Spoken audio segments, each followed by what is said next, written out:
প্রথমে মেয়েদের কাছে ক্ষমা চেয়ে নিচ্ছি, কারণ এই 3টি লাইন বলবো যেটা ছেলেদের থেকে বেশি মেয়েরা করে। পয়েন্ট নাম্বার 1, যখন তোমার বয়ফ্রেন্ড থাকে তো কি দরকার অন্য ছেলের সাথে কথা বলার? আর বেশিরভাগ এটা ইনস্টাগ্রামে হয়। যখন ছেলেটা জিজ্ঞেস করবে এত রাত্রে অনলাইন কেন, কি করছিস, কার সাথে কথা বলছিস, সবারই সেম ডায়লগ, রিলস দেখছি।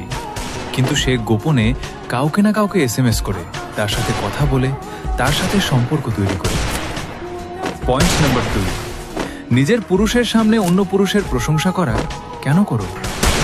পয়েন্ট নাম্বার 3, লেট রিপ্লাই দেওয়া, ইগনোর করা। প্রথম রিলেশনশিপে কত কথা বলতে, আর এখন কি হলো? এখন বুঝতে পেরে গেছো সে ছেলেটা তোমার এখন অভ্যাসে পরিণত হয়ে গেছে। সে কান্না করবে, কষ্ট পাবে, কিন্তু কখনো তোমায় ছেড়ে যাবে না। যারা এগুলো করো প্লিজ এগুলো বন্ধ করে দাও, কারণ ওরাও কোনো এক মায়ের